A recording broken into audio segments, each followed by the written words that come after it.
Welcome back to the Primitive Camping and Bushcraft Podcast. My name is Chris Spear, and I'm going to be your guide to enjoying the great outdoors.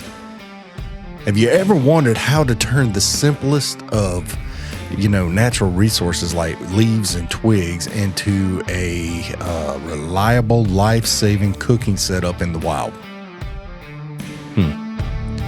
Well, today we're going to dive into the essentials of cooking gear, and we're going to be on page 63 of the book, Primitive Camping and Bushcraft. So if you got the book, follow along, and if not, swing by and pick it up. All right, hang tight. At the end, I'm going to give you another little thing, little tip, trick, or hack that you can use to cook with in the great outdoors. So cooking gear can include grills, stoves, solar ovens, and any other device or apparatus used to cook or warm your food and to kill any harmful biological pathogens. That is the absolute most important or paramount or pinnacle or any other important word that you want to use to do when you're out there. You need to kill the biological pathogens. So we're going to fast forward in the book to page 216 real quick. And what this is going to do is give us cooking temperatures for different types of foods. Now, I know what we're talking about here is cooking gear, but I really wanted to go over the biological pathogens and stuff like that in your food. So we're going to hit this again later on down the road. But one of the aspects of it is that, when you're cooking, if you want to be extra cautious, you can bring a very lightweight food thermometer with you. I never done it, but some people are extremely cautious, especially if they're cooking chicken, any kind of fowl, stuff like that, but beef, pork, veal, lamb, and steak chops, and roasts have to be cooked for 145 degrees Fahrenheit. That's 62.8 degrees Celsius. Any kind of ground meats needs to be cooked to 160 degrees Fahrenheit or 71.1 degrees Celsius. Ground poultry is 165 degrees Fahrenheit, 73.9 degrees Celsius. Ham, fresh or smoked and uncooked, needs to be cooked to 145 degrees and 62.8 degrees Celsius. Fully cooked ham needs to be cooked to 165 degrees. All right, now when they're talking about fully cooked ham, they're talking about like stuff that was raw, that you're cooking straight from a raw ham in the oven for Thanksgiving or Christmas or something like that. The big hams, it needs to be cooked to 165 degrees. All poultry, breast, whole bird, legs, thighs, wings, ground poultry, giblets, and the stuffing that goes in it needs to be cooked to 165 degrees Fahrenheit or 73.9 degrees Celsius. Eggs are a different kind of critter here. Eggs are supposed to be cooked to 160 degrees. And I love sunny side up eggs. Well, a sunny side up egg is not a fully cooked egg. And sunny side up still has the gelatinous, the egg whites on the top that ain't cooked all the way through and has not reached 165 degrees. But if you use hot sauce, like a Tabasco sauce or some extra vinegary hot sauce, it will actually kill the bacteria in that egg. It'll kill the bacteria. And the same thing with oysters. That's why a lot of people use, whenever they're eating raw oysters, they will dip it in hot sauce, and that kills the bacteria, or supposed to kill the bacteria on the oyster or the egg. Now, moving right along, we got fish, shellfish, frogs, and snakes. And I'm presuming that this will go for alligator as well. It needs to be cooked for 145 degrees. Frogs and snakes and alligators should be done at 145 degrees because they're the same classification with the fish and everything like that. So anyway, I wanted to go over this cooking temps real quick because that is some very important stuff when you're out in the woods, and those temperatures will actually kill any harmful biological pathogens. And, when you go to a restaurant, all these foods are cooked to a temperature. They're cooked to temperature. That's when they know it's done. Majority of restaurants will stick a thermometer in there to make sure your food is completely cooked. So moving on from that, we got stoves. Stoves come in all kinds of shapes and sizes. And for an example, I got the flat pack stove. This is the Stoker stove by Uberleben, however you want to pronounce it. And this is a nifty little stove. It's like one of those little castles that you put together. It's got the four sides and the bottom. And you go ahead and throw that puppy together. It's a biomass stove. It's a bio stove or a biomass. And you can burn twigs and leaves and everything like I mentioned when I opened the segment up. And then we have grills. Grills are another great option for whenever you go out into the woods. And I typically will bring a grill. I know a lot of times I'll bring a wood burning stove like this the Uberleben one. And I'll bring those dudes. But these right here, these grills are amazing. And they're lightweight, and we're going to get into some more discussion about these in a little while. Then you got your pots and pans, stuff like that. But I got the little Uberleben. I can never pronounce that. How do you pronounce it? Leave a comment. Let me know. Uberleben. But anyway, you got stoves that come from your fold up type. And they're shaped like a book all the way down to these little backpack and flat pack stoves right there. Then you got propane stoves. You can use propane. And so we'll get into the propane a little bit later. But, the biomass stoves are great because you can use anything as fuel. You don't have to carry extra propane cartridges with you or extra, any kind of fuel source with you. And you can use anything that you find in the environment with you. And, one of those things, people be like, but what if everything's soaking wet? You're still going to find something to start a fire with. I can promise you that. So,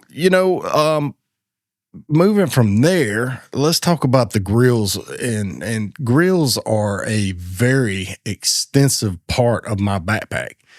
And I'm talking like I'm not talking about the big giant grills. I'm talking about the small compact ones that will fit into your backpack, like this little dude right here. If you're watching the video, this little grill right here is an amazing little grill. Now, let's break this part down. I had a commenter on one of my videos here recently that said, is there any good American-made products that you have found as far as bush pots? And, it's thundering and lightning outside. But anyway, as far as bush pots, and I'm like, no. The only ones that I have found correct me if I'm wrong. If you're watching this episode and you make a good bush pot and American-made, please contact me, let me know, and we'll take it from there. But the aspect that the majority of stuff is made in China came up, and it led to a huge argument all over my socials. And one guy was like, it's made in China, enough said. And he left the page and, stomped out of the place. And I was like, dude, think about it. Pretty much everything is made in China. The device that you're trying to carry your argument on is made in China. Your Celly-Tellys are made in China. The U.S. companies are not going to they can't compete. That's the problem. They cannot compete. So, not that it's a good thing. It's whatever. It is what it is. I'm not going to get into political motivation on this platform. And a lot of it is politics, and it comes down to politics, and it started before our lifetimes, and I'm 50. So a lot of that started way back then. And then now we're reaping what we sowed back then and decisions that were made and the way people voted back then. So, but anyway, I'm not going to get into the politics of that. But still, if you have a American-made product that you would like to do a review with or whatever, send it my way. I'll throw it here on the podcast. I'll throw it in my YouTube channel and my Facebook page, and we'll get that puppy out there. So, where was we? Oh yeah, the grills. So anyway, back to the grill. Now, this grill is a great little asset to have with you. And it is stainless steel wire. It's a little 6-inch by 6-inch or so grill, maybe 8 inches by 8 inches. And it has legs that fold out. And then once you fold these legs out, you can set it over a fire. You could dig you a little hole and put this grill on top of that hole. Oh, excuse me. And then you have yourself a nice little stove. Now, the downfall to that is that you're not going to be able to use this if there is an open fire ban. If there's a fire ban or anything like that, you can use a stove. And that's what makes stoves different than grills. And that's what makes stoves more appealing than using grills, honestly, is that in the event of a upright fire ban, you can actually still use the stove because it is an enclosed item. I know that's the case here in Mississippi. I don't know, in different states, it might be no fire at all, whether it's in a barbecue pit or whatever, but that's up to your legal authorities and your law enforcement there during those situations. But, as far as here, it does get dry here. In the summertime, there's a drought. A bunch of these rednecks down here drive down the interstate and throw out a cigarette butt. And next thing 5 miles of the interstate just burnt down. And I mean, the edges of the interstate, it's crazy. So stoves versus your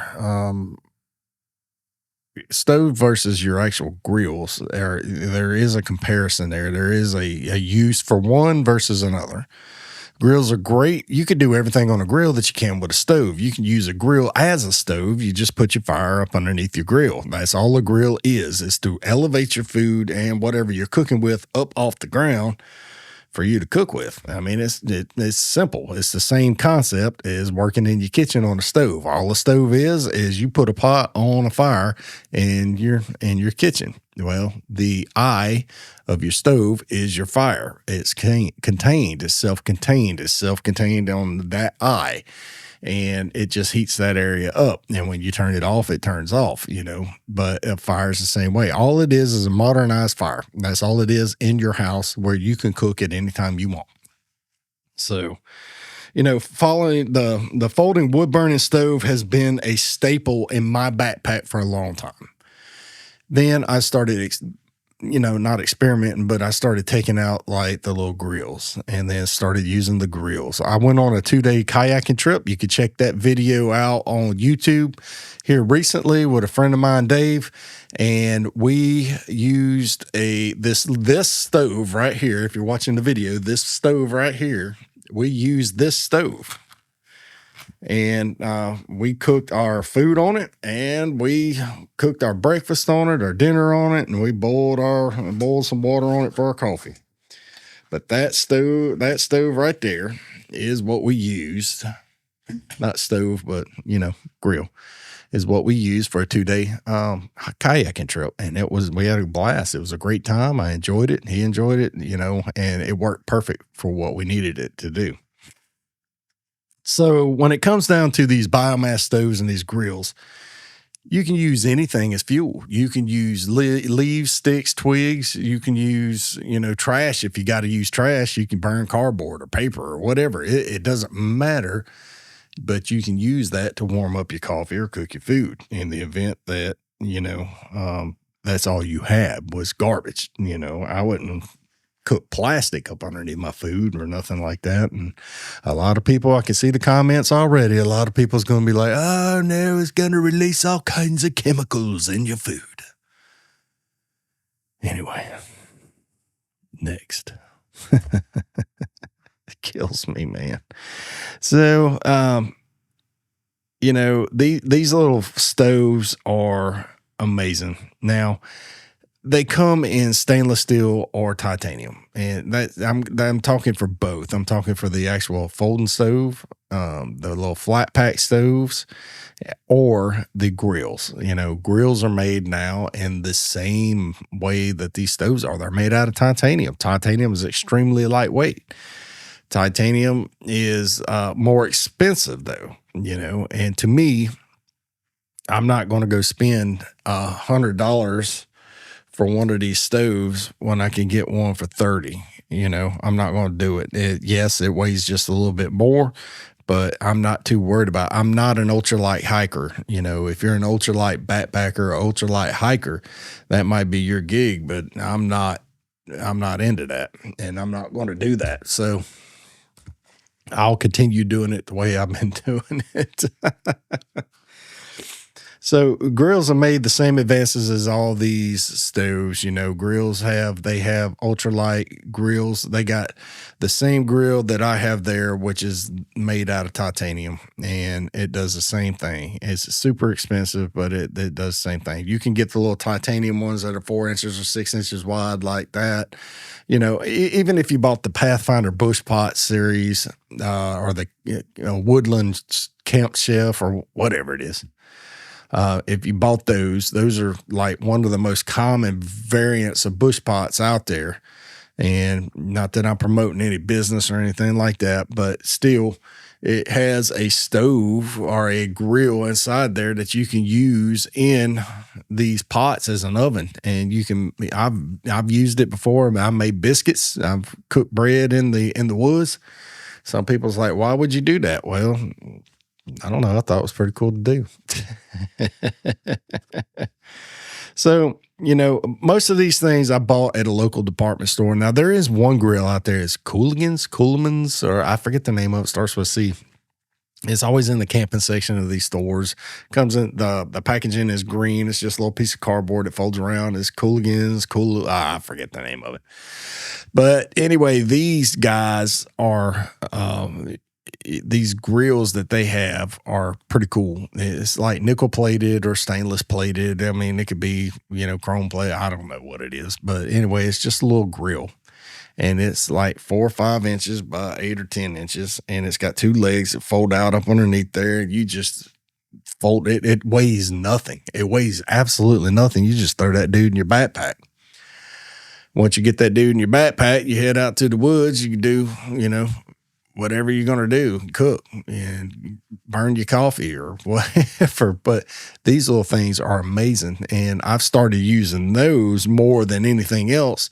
And if you're looking at lightweight options, that is a lightweight option. And, I can't really say that I use it more than anything else like I just did, but I have used it a little bit more often than I have the other grills, to be honest with you, just because of the convenience, the way it folds up, the way it fits in my backpack. It actually fits behind. There's this little pocket inside, and I slide that down in there with I got a little cutting board about this big. It's plastic cutting board. It weighs absolutely nothing. I think together both of them might weigh 4 ounces. And I use that on all my trips and stuff like that. And a cutting board's a great thing to have when you head out into woods, especially if you're like doing fish or, squirrel. All right. So there's another one called the bedroll stove or the bedroll cooker. And Lord and Field made the one that I have. I think it was a pretty cool little design. It's 3 pegs that you stick into the ground, and these are probably 1/8 of an inch diameter sticks. It looks like tent stakes is what it is, tent stakes, tent sticks or whatever.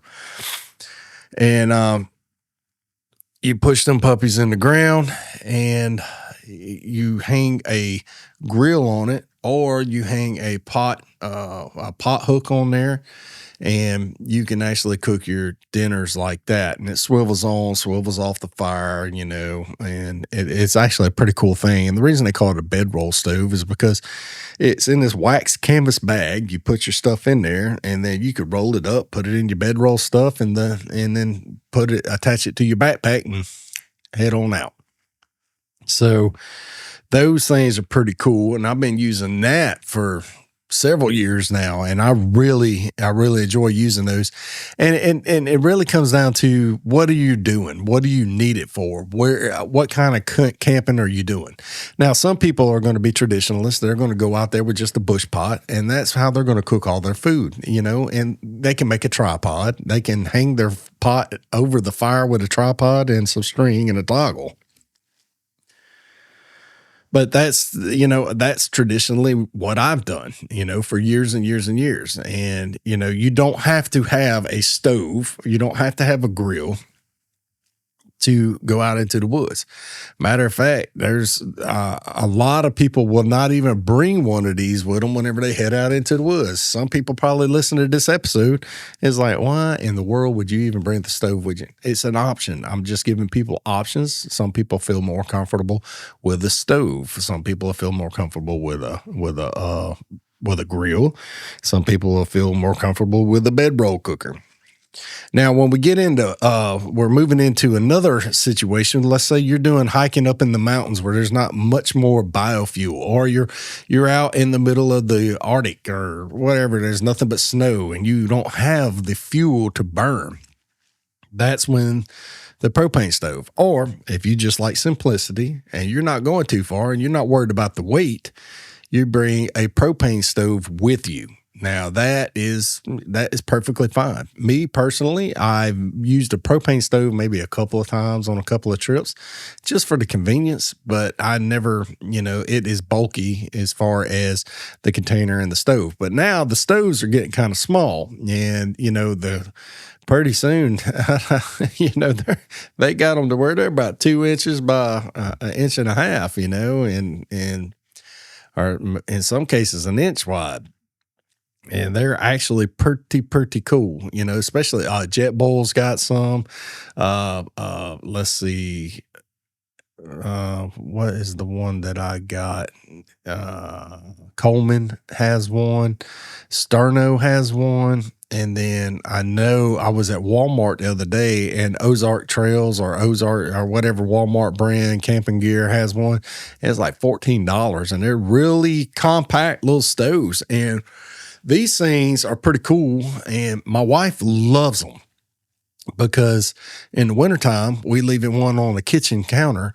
And this sounds silly, but I'll leave that stove on the kitchen counter, and she'll go in there and light that stove, and she'll make s'mores. She'll make a s'more. She'll turn it off, and then she'll go about her business. And she absolutely loves making a s'more. And I leave the propane stove on the kitchen counter in the house, and she makes s'mores anytime she wants them. But anyway, these stoves are great stoves. There's nothing wrong with them. It all comes down to personal suitabilities, personal desires and likes, and your personality. What do you want to use to do these? What do you want to use to cook your food when you get into the woods, or do you want to use anything at all? So, biofuel can be scarce in some situations, some places. So propane stoves are the best. And the ultralight titanium stoves are extraordinarily compact, but they're extremely expensive. So they do have the titanium versions of these stoves that go onto the bottle. So essentially, once you get out there, you're carrying the weight. It feels like you're carrying just the weight of the canister, and you can get a little 6 ounce or 8 ounce canister, and that's about it. It's not going to be extremely heavy, and it's not going to be too very bulky. But for me, I just I love the thought of starting a fire. I love the smell of the fire, and plus down here in the South, the smoke actually gets rid of the mosquitoes, and so that's a whole nother topic that I didn't even include in the book was mosquitoes, how to deal with mosquitoes. We'll do that eventually. But, the only real downfall to propane is that the fuel source is finite. The fuel source is limited. You have what you brought. Once that's out, you're done. And so you have to come up with another way. So let's say you brought a small container, and in 2 days you used it all up between boiling your water to drink. And, let's say you didn't bring a water filter. You have to boil all your water. You put it in a jet boil. You boil it because it boils it the fastest. You're thirsty, I know these are corny demonstrations or excuses, but I'm just saying, you could run out of fuel. And if you run out of fuel, you're done. It's over with. That stove's no longer viable. It's useless. And so then you're on you're back to bio stuff anyway. You're going to be cooking sticks and leaves and twigs and all that stuff anyhow. So now one last little thing that I mentioned in here is solar ovens. Solar ovens are pretty cool little gimmicky items. Some of these companies are going to be like, hey, you call my thing a toy. Well, if you got one that you want me to try out that's better than the ones I've tried out before, go ahead and send it over. I'll demonstrate that puppy how to use it on YouTube, and I'll hopefully change my opinion. But right now, my opinion with solar ovens is they're more of a hassle than they're worth bringing, and they weigh more than they're worth. And a good pot will do everything a solar oven will. Solar ovens, the idea is that you're in an environment where there is no cloud. If you don't have any clouds, the solar oven will cook your food. It will bring water to a boil. So the idea, they look like a thermos kind of sort of, and they open up, and this is just the basics. And it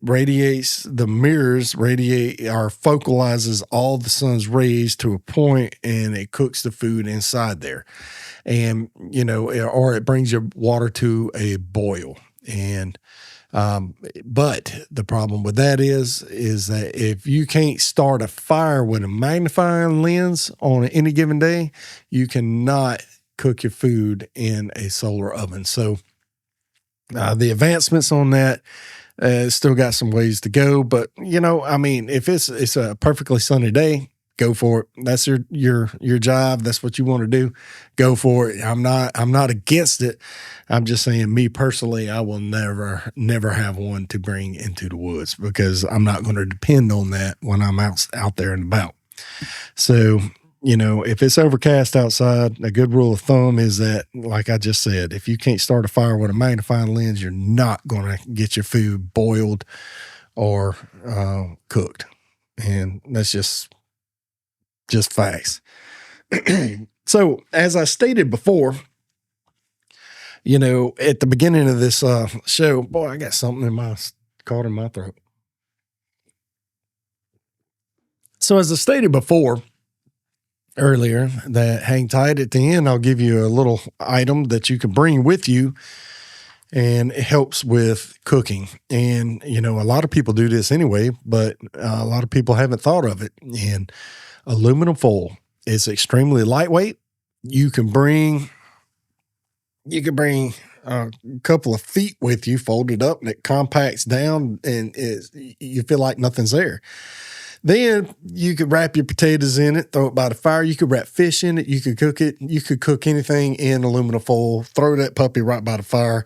A lot of times you could put it on top of the fire, stuff like that. And it will actually do a real good job with cooking your food. And so that is my little quick tip, is just bring you a couple of foot folded down in a little square of aluminum foil. Bring that with you. It comes in handy for so many different items, especially with cooking. And you can actually use it to help with your fishing. You can actually decorate a hook with it, and you can actually catch fish with just some aluminum foil on a hook. All right. Don't ask me how I know that. All right, guys. Thank you so much for joining me today. And next time, we're going to hit the water. So we're just in the gear section. We are still in the gear section of the book. If you haven't picked up your copy of Primitive Camping and Bushcraft, right now it's on sale for $14 at Amazon. So you can get it through Amazon for $14, or you can get it through me for $15. And also, head over to Facebook, and the Primitive Camping and Bushcraft Podcast is going to be on Facebook in the Primitive Camping and Bushcraft group. And that group is growing. We just need more people to be more interactive in that group to discuss your camping trips, hiking trips, backpacking trips, and all that good stuff. Well, until the next video or the next podcast, whichever you're watching on or listening on, go ahead and hit that like button. Go ahead and rate it. I'll see you next time. God bless you.